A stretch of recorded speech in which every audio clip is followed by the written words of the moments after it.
नमस्कार, मैं हूं पुष्कर चौहान। यूपी की सियासत में इस समय भूचाल आया हुआ है। चुनाव अभी दूर है, लेकिन बिसात अभी से बिछनी शुरू हो गई है। और इस बार मुद्दा वही है जिसने दशकों से देश और सूबे की राजनीति को तय किया है, यानी आरक्षण। लेकिन इस बार कहानी में एक बहुत बड़ा ट्विस्ट है। लखनऊ में डिप्टी सीएम ब्रजेश पाठक के घर पर कुछ ऐसा हुआ जिसने समाजवादी पार्टी से लेकर मायावती तक पूरे विपक्ष के कान खड़े कर दिए।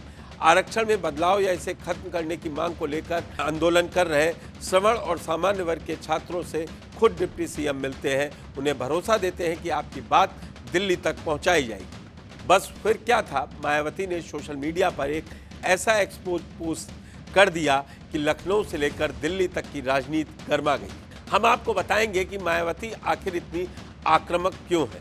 ब्रजेश पाठक जो डिप्टी सीएम है, उन्होंने किस वोट बैंक पर अपना छाप डालने की कोशिश की, इसके पीछे का पूरा सियासी खेल क्या है। शुरुआत करते हैं बीएसपी की सुप्रीमो मायावती के उस तीखे हमले से जिसने इस पूरी चर्चा को एक नई दिशा दे दी। मायावती ने एक के बाद एक कई ट्वीट कर के सरकार की नीयत पर गंभीर सवाल उठाए हैं। उन्होंने बिंदुवार तरीके से जो बातें रखी हैं उसे भी समझना बहुत जरूरी है। मायावती ने सीधे तौर पर कहा कि बीजेपी सरकार अंदर खाने दलित, पिछड़ों और आदिवासियों का आरक्षण खत्म करने की बहुत बड़ी साजिश रच रही।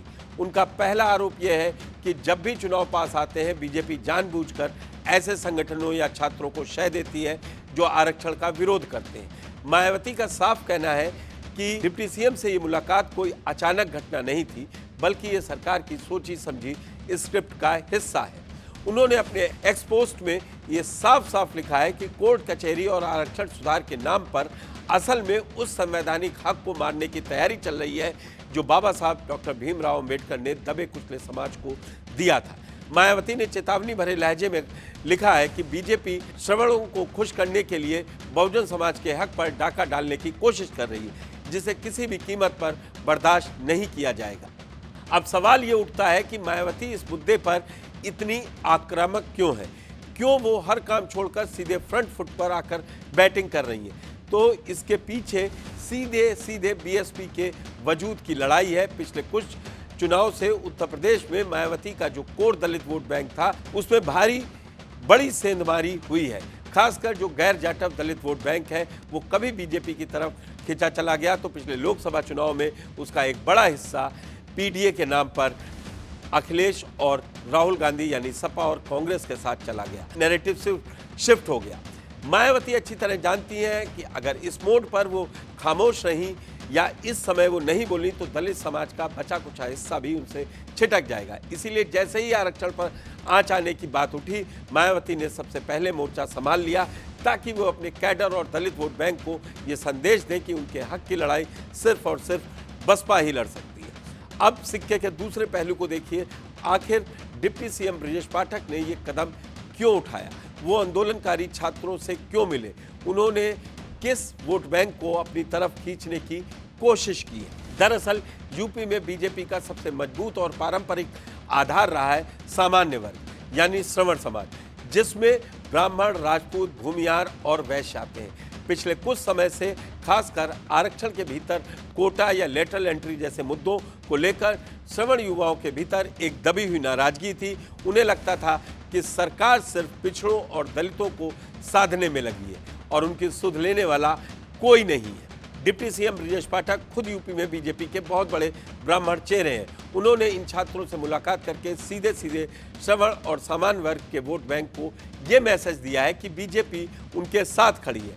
छात्रों को ये भरोसा दिलाना कि आपकी बात दिल्ली में बैठे आला कमान तक पहुंचाई जाएगी और 2 दिनों में केंद्रीय मंत्री से मुलाकात भी हो जाएगी। धरना प्रदर्शन हुआ, उसमें आप सब की एक हमें पत्र मिला है। उस पत्र को हमने अपने केंद्रीय नेतृत्व को दिया है और केंद्रीय नेतृत्व ने कहा है कि हमारे जो साथी हमारे युवा साथी जो जंतर मंतर पर धरने पर बैठे थे, उनकी मांगों पर हम विचार करेंगे, गंभीरतापूर्वक विचार करेंगे और किसी भी स्थिति में अपने देश के युवाओं का, अपने देश के छात्रों का कोई नुकसान नहीं होने देंगे और सबको साथ लेकर के चलेंगे।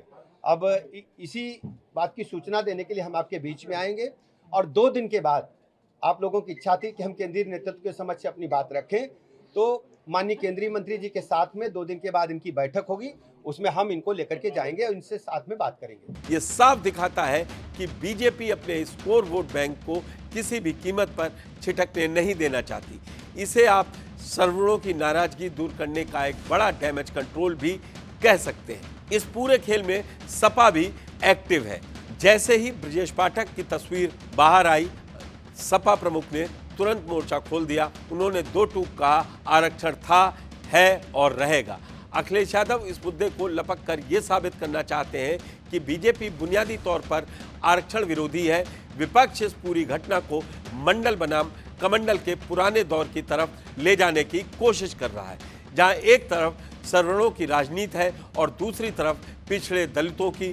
तो कुल मिलाकर बात यह है कि यूपी की राजनीति में आरक्षण का जिन्न एक बार फिर बोतल से बाहर आ चुका है। एक तरफ बीजेपी ब्रजेश पाठक के जरिए सामान्य वर्ग को ये भरोसा दे रही है कि वो उनके साथ खड़ी है, तो दूसरी तरफ मायावती और समाजवादी पार्टी दलित पिछड़ा कार्ड खेलकर सरकार को घेर रहे हैं। अब देखना ये होगा कि सोशल इंजीनियरिंग की लड़ाई में बाजी किसके हाथ लगती है। आपको क्या लगता है, क्या ब्रजेश पाठक का ये कदम बीजेपी के लिए फायदेमंद साबित होगा या मायावती का ये एक्सपोज बाजी पलट देगा? अपनी राय हमें कमेंट बॉक्स में जरूर बताएं। धन्यवाद। देखते रहें जी मीडिया।